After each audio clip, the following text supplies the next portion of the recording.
Chapter 17. The narration of the knowledge of Brahman.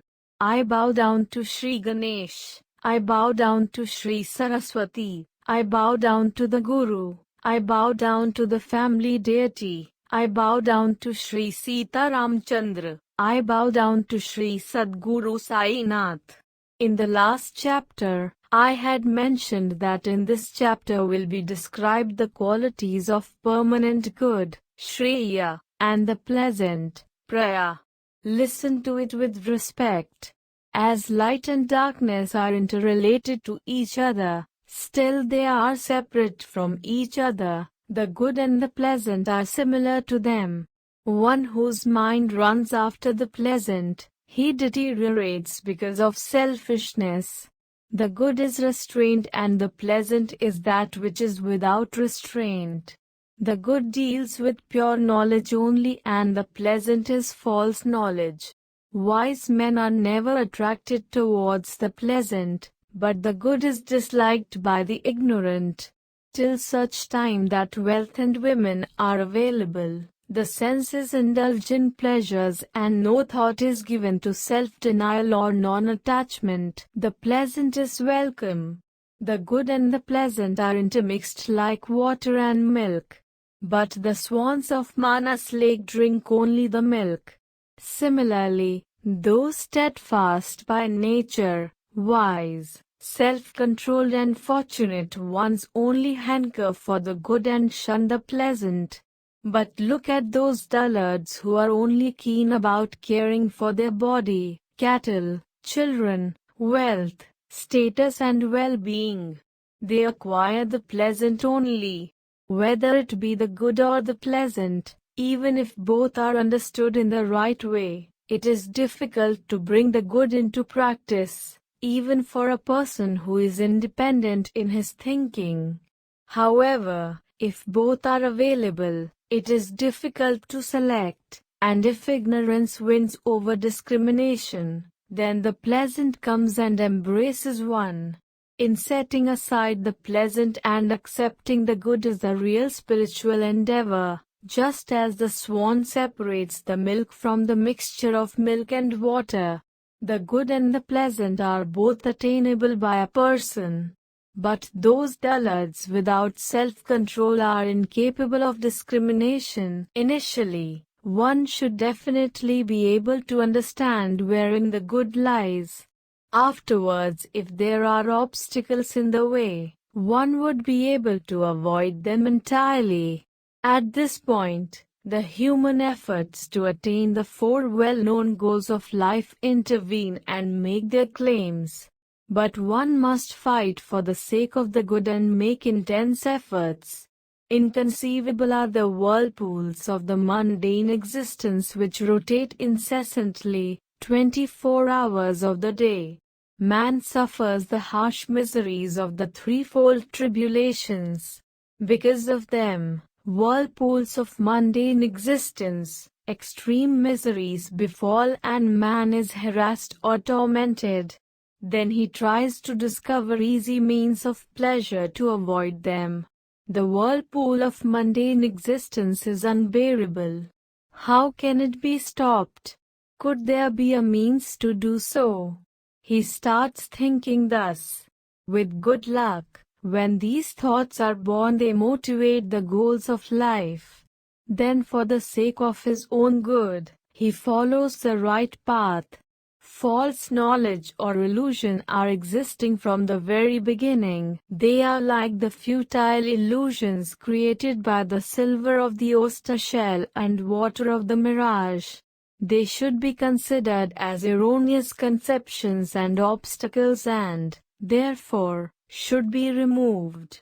In a dream, if innumerable hailstones of gold shower and are collected with effort, thinking that they will prove useful in time of need, they disappear on awakening.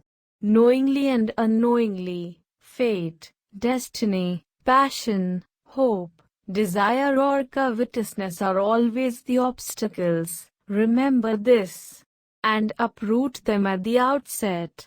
That which even sunlight cannot penetrate, and from which the intellect returns defeated, and where the Vedas and Shrutis cannot get a foothold, the Guru leads you to it. Passion and anger, these are the two emotions which come in the way of true knowledge. They shatter the power of understanding, concentration and samadhi very skillfully. If a flame and camphor come close together, is it possible for them to push away from each other?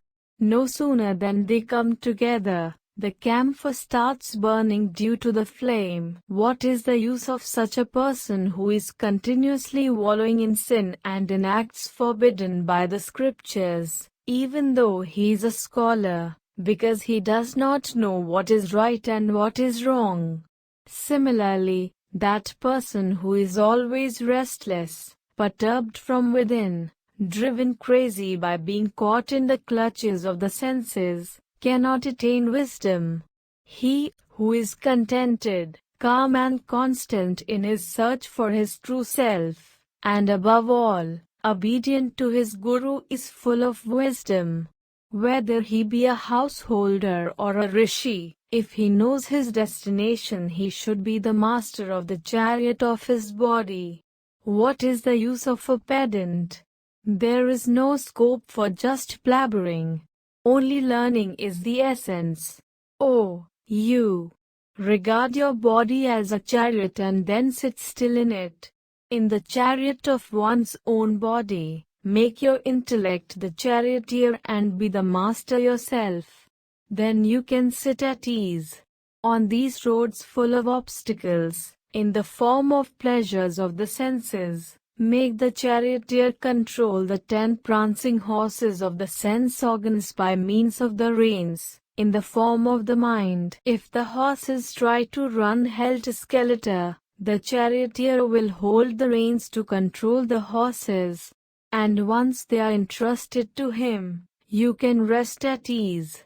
If the charioteer is skillful and expert, the horses will run properly. But if the mind in control of the reins is not independent, there is weakness. Whenever the intellect accompanied by the sense of discretion is in a position to guide the chariot, that person has full control over himself. One who can concentrate and whose mind is composed only can reach the supreme state of salvation, and all others tire out on the way. He will not be satisfied whose mind is restless. He has no entry in the realm of the supreme state of salvation and thus cannot avoid the cycle of birth and death. Such is that supreme state, but when can one find it? When all the doubts of the mind are cleared, it then appears before you on its own. Here logic, deductions, popular talk or discussions are of no avail. Only by God's grace you can attain it. All other sciences of learning are futile. This is the marvel in this case, that innocent belief succeeds in knowing it, while logical skills are futile and the logical mind is confused. Those who acquire the perfect wisdom are of a different type, whose thinking and intelligence are of a different kind. Please understand that such a person who has the real knowledge is very different, and he is the best person to impart knowledge. How the precious body is wasted. Wealth and pleasures are like the afternoon shadows, short-lived. Understand that this is a powerful illusion created by God and surrender at the feet of the saints. Saints are like the vessel on the oceans of the world. You be one of the passengers. Who else is capable of taking you across to the yonder shore? Self-control and detachment, if combined together, will take him across the worldly ocean without difficulty, even though he may be a dullard like a millstone. The Lord has 6 divine perfections or attributes. Detachment is the first and foremost. Those who are extremely fortunate, they only obtain it and others do not, unless the duties as fixed by the Shastras are performed. The mind cannot be purified. Till the mind is not purified, know that true knowledge is not possible. Know, therefore, that only performance of your duty is the root cause for gaining knowledge.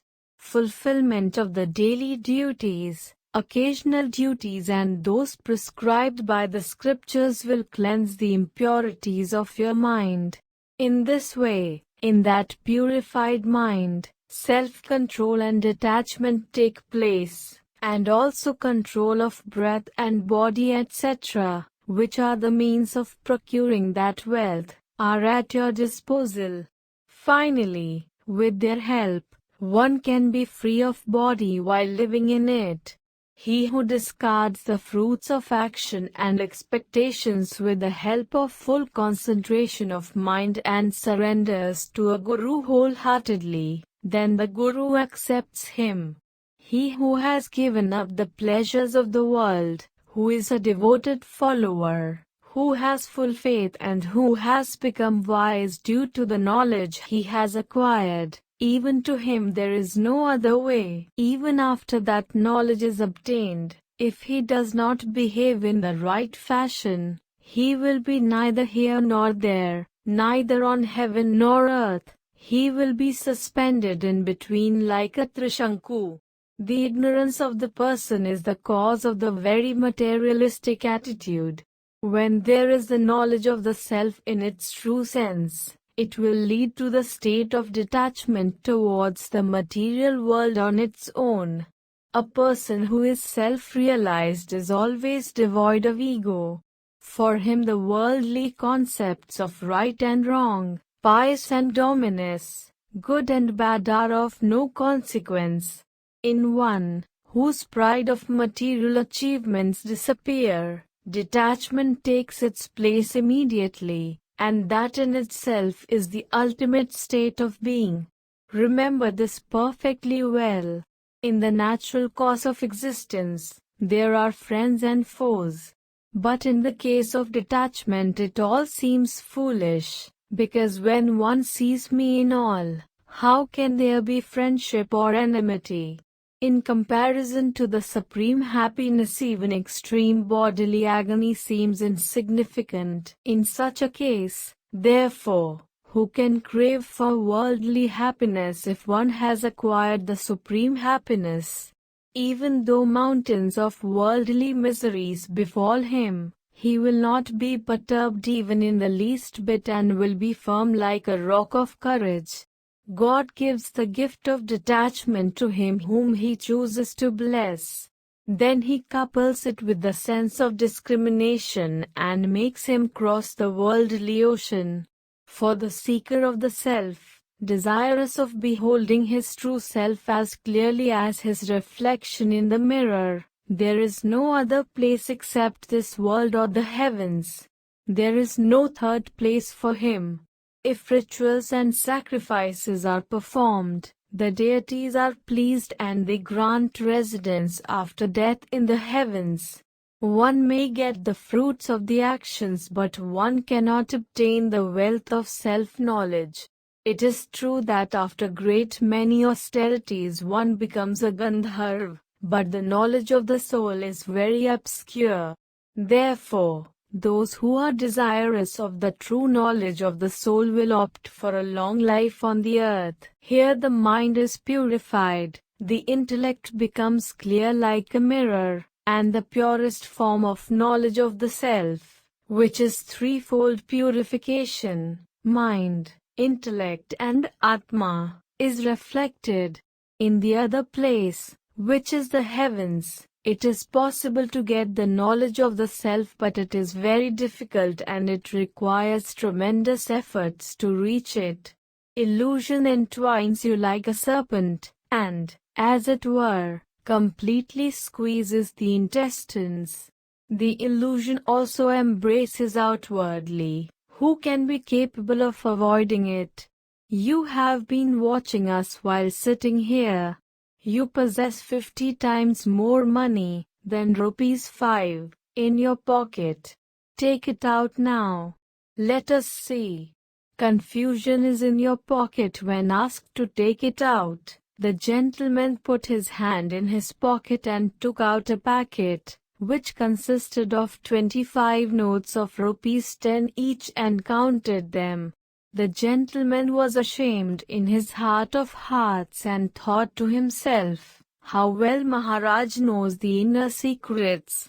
He put his head at his feet and anxiously asked for his blessings. Then Baba said at that time, "Now wrap up your fake Brahman. Till your greed is not destroyed, you will never realize Brahman." He whose mind is attached to his family and possessions, sons, farm, animals, etc., how can he achieve Brahman till constant awareness of his wealth is not abandoned? The greed for money is very difficult. It is a deep whirlpool of pain, full of crocodiles in the form of conceit and jealousy. Only a desireless person can swim across these difficult waters. There is unending enmity between avarice and Brahman. How can he attain salvation and practice self-denial who has no time for meditation? A covetous man is a fallen man. Where there is greed, there is no peace, no contentment, nor restfulness. All means of achieving Brahman turn to dust when avarice takes hold of the mind. He who indulges in low, forbidden acts and stoops down to lowest behavior, unacceptable to the Shrutis and the Smritis, and who is permanently leading that kind of life, can never have equanimity of mind. Such a man is called whimsical. He is always engaged in wicked deeds, permanently wallowing in worldly pleasures, and he never understands what is good or bad. Maybe he has understood the nature of Brahman, but if he is not detached from the fruits of his action, then his knowledge of the Brahman is futile and he is not self-realized. If anybody approaches a saint and asks for anything, a saint first judges whether he is worthy of it and then grants him his desire accordingly. One whose mind is engaged day and night in boasting about material achievements and seeking pleasures, for such a person the preachings of a guru are of no use. For both, it is a sheer waste of time. He who tries to penetrate the realm of divine life without the purification of his mind, his efforts appear like an exhibition of scholarship. It is all a futile effort. Therefore, one should speak only what one understands, and should eat what one can digest, otherwise unnecessarily there will be indigestion. Everybody knows this. My treasury is full. I can give anything anyone asks for, but I have to take into account the receiver's capacity. I give that which one is able to receive only. If you heed all that I have said, you will be benefited. Sitting as I do in this holy masjid, I never utter an untruth when one takes a dip with full faith in the river of the nectar of the words of saints. One is purified both inwardly and outwardly, and all the impurities are washed away. Such is the greatness of Sainath, which when I try to describe there is no end. How can I compare him, who is incomparable? He is reached through pure love. He is a mother to all, refuge of all the helpless and fatigued, the support of those dependent on him, as is a tree to a creeper. He also gives a cool shade to those who are poor and helpless. There are many saints who have given up the world. They keep silent, living in mountain caverns in solitude, and only care for their own permanent good. Of what use are such saints who are only interested in their own good or only their own spiritual advancement? But Sai Baba was not that kind of a saint. Though he had no relatives, friends, home, wife or son, he continued to dwell in the world. He accepted negligible quantity of alms from 5 households and lived under a tree, night and day. Setting up his scanty possessions, he taught the ways of life. Such great saints are rare in this world who after attaining self-realization strive for the good of the people. Blessed is that country, blessed that family, blessed those pious parents, and blessed that holy womb that gave birth to this gem. Without efforts, this Paris was found, but it was regarded as a mere stone and discarded by many. In Shirdi, this great divinity was not recognized for a long time by anybody. It is like a gem falling in a heap of garbage, which urchins discover, play about with it freely and step on it, assuming it to be a stone. Be it so. In this way, that seeker of Brahman was satisfied after receiving his blessings. It is the same case with all of us. We should give up this hard path as long as we enjoy outer pleasures like listening to sweet music, enjoying a soft touch, sweet fragrance and pleasing sights. There cannot be a control over the senses. Unless the senses are under control and their very nature changes and turns within, the understanding of Brahman and experiencing it are impossible. Initially one should be completely desireless. Then one should surrender totally to a guru. In this way, he who develops firm and full faith deserves the knowledge of the Atman.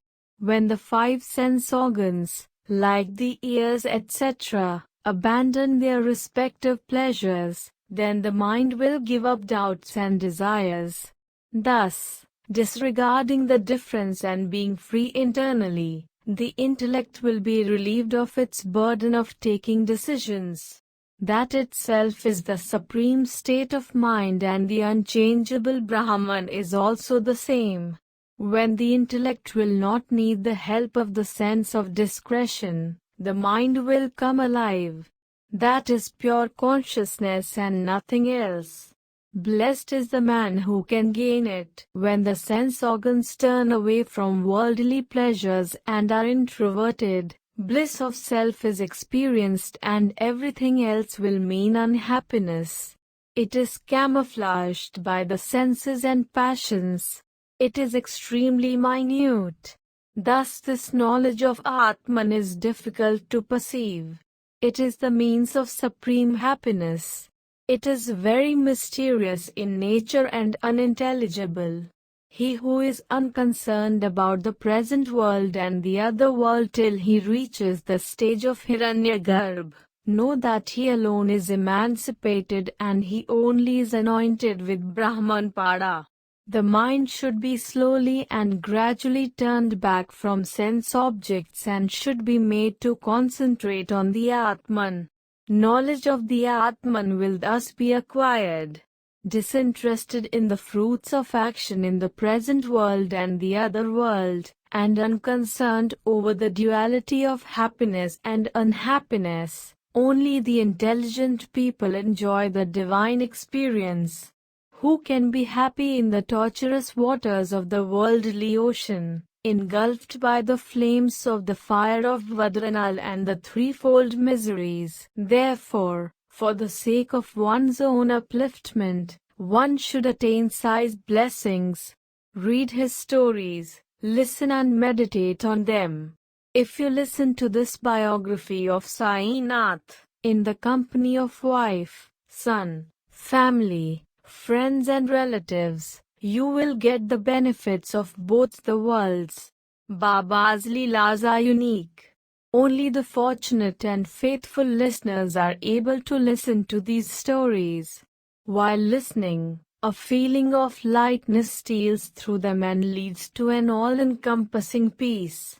In the running waters of the stream of the life stories, the salt of actions and non-actions will dissolve and Sai's beautiful image will appear before the eyes, through listening.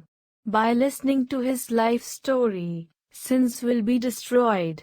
By listening to his life story, destiny will be fought. By listening to his life story, supreme happiness will be achieved effortlessly by the listeners. By listening, the heart will become pure. By listening, the cycle of birth and death will be avoided. By listening, the listeners will achieve Brahman, which can be achieved by performing actions and offering the fruits to Brahman. Such a person who desires to serve Sai, Sai will make him desireless, and Sai Rama will give rest, peace and happiness to his own devotee. Oh, listeners, please read, listen, study or meditate on this book, part by part, daily, or learn it or recite it. Know thyself perfectly well. That happiness is Brahman is the famous quotation from the Taittiriya Upanishad. This is transcribed to the devotees by Baba, who was well versed in the Shrutis.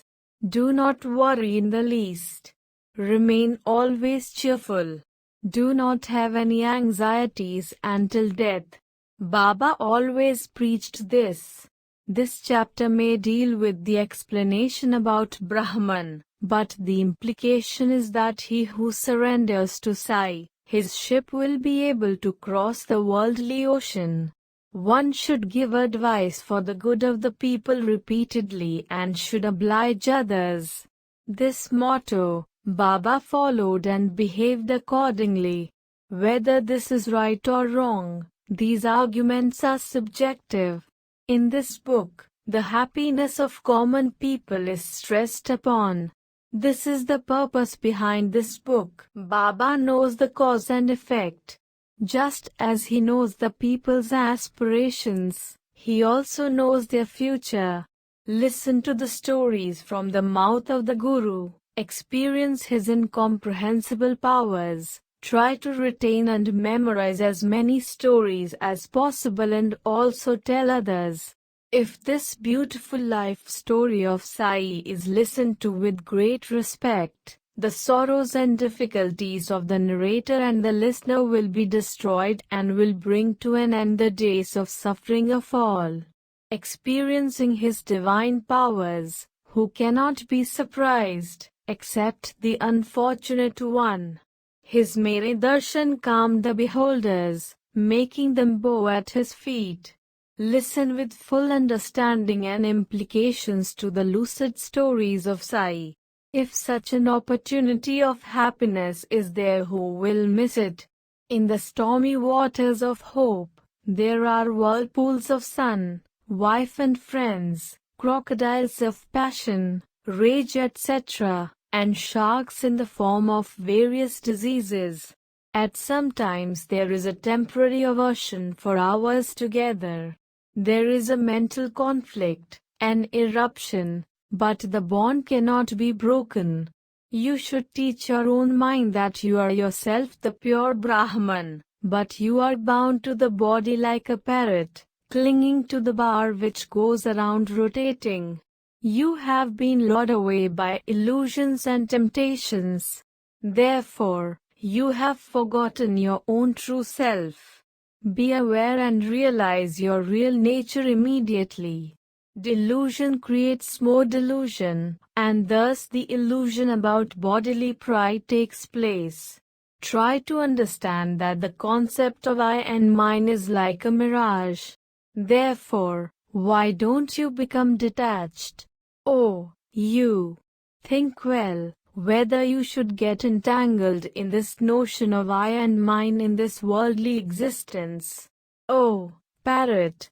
Leave the bar and fly high above in the sky. Where there is liberty there is bondage, and bondage is accompanied by liberty. Ignoring both these conditions, you should live in the purest spirit within you. This is subjective knowledge. Happiness and misery is total ignorance.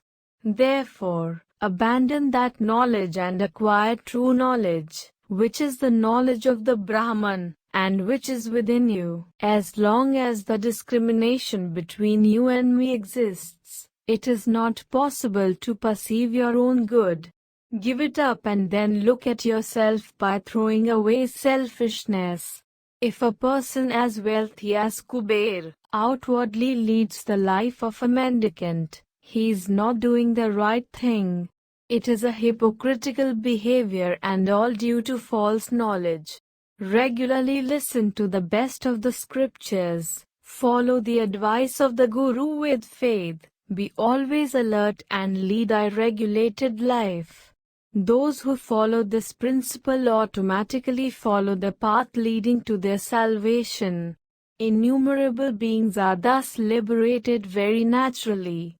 He who constantly thinks, day and night, as to when he will be free of the bonds of this world, will be able to cut off this bond, securing as much solitude as one can, and bearing in mind that the worldly existence is ephemeral. One should always be engaged in studying and understanding the meaning of the Atman. With mind full of devotion and faith, a disciple should completely and humbly surrender. Till such time, the Guru will not give the treasure of knowledge to him. Serve the Guru with your whole being. Think of salvation and bondage. Ponder upon the question of true knowledge and ignorance and leave the success only to the Guru. Nobody else but a Guru can tell about the Atman and the Supreme Self. Guru also does not give even a particle of knowledge unless one surrenders completely. If anyone else excepting the Guru imparts knowledge, it will not be able to liberate you from the world. Neither will it at all be possible of leading to the fruits of moksha, nor will it ever have the full impact on your mind. Therefore, knowledge is not possible to be obtained without a Guru. All the learned men are aware of this, that the capable feet of the Guru can solve the mystery of the Brahman and the Atman. Without any hesitation give up your ego and pride, and prostrate yourself, bowing your head down at the feet of the Guru. I am your humblest servant. I have always regarded your feet as my only solace. Utter these words, gather courage and have faith in him. Then you should see his miracle. The ocean of mercy, in the form of the Guru, will be moved and will take you aloft, swaying you lightly on the waves of kindness. He will keep his hand of reassurance on your head, will ward off bad omens, burn up heaps of all sins and anoint the forehead with ghee. This discourse about the meaning of Brahman to the seeker of Brahman was incidental. He gave the complete essence of the knowledge of oneness of Jiva and Shiva to all his devotees. What need could Maharaj weigh, with his immeasurable wisdom and profound learning, to indulge in humor and cut jokes? Such a doubt may arise. But, if you think carefully, there is only one satisfactory explanation. Listen attentively. When you are amongst young children, talking with them, enjoying their lisping prattle, does serious talk ever take place? Is there no love for them? On the contrary, ordinary words will not be able to describe that love. But, light talk and humor are the skillful ways of teaching. Does a child know what is the hidden ailment which is troubling him? The mother only has to give him the necessary medicine, and forcibly, if he obstinately refuses it, sometimes by coaxing, at times by glaring with angry eyes, at times by beating, and also sometimes with a loving embrace. When the children mature, one likes to dote on them. But the knowledge given to them has to be adjusted in accordance with a sharp or dull intelligence. A sharp intellect can grasp quickly. Not even a second is needed to understand and assimilate the teachings. In the case of a dullard, it is quite different. It takes a lot of efforts for him to understand and retain. Sai Samartha was the store of knowledge. He imparts the wealth of knowledge according to the intelligence of the devotee and first decides about his capability and purity. He was intuitive, and at the outset itself he knew everybody in their entirety. He decided on the right means of teaching and the right kind of discipline in accordance with the capability. Whatever a person deserves he decides beforehand and works according to his capacity. Baba carries responsibilities of such persons on himself. Similarly, though we look old and respectable, before that Siddha Sai we are like children behaving childishly, always keen on enjoying humor. Baba had an abundance of jokes.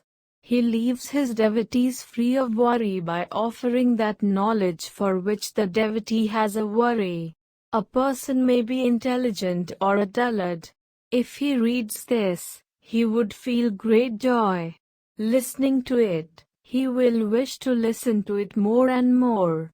Meditating on it, it will give contentment and bliss. If a person recites it over and over again, its divine meaning will manifest itself. If he tries to meditate on it every day, he will have great pleasure and permanent happiness, without obstacles. Such is his unfathomable Leela. Luckily, whoever has had a little experience of this, his body, speech and mind will become inseparably attached to Baba. Such is his inconceivable Leela. Hemad surrenders at the feet of Sai. One way of doing good to a devotee is to impart knowledge by use of humor. The seeker of Brahman was just an instrument. The next chapter is even more absorbing than this. It will fulfill the wishes of the listeners.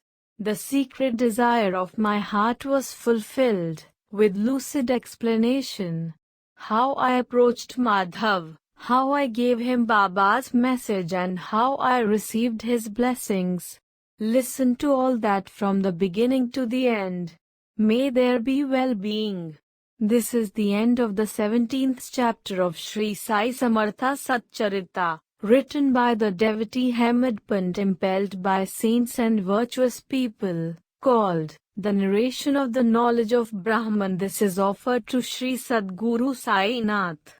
May there be auspiciousness.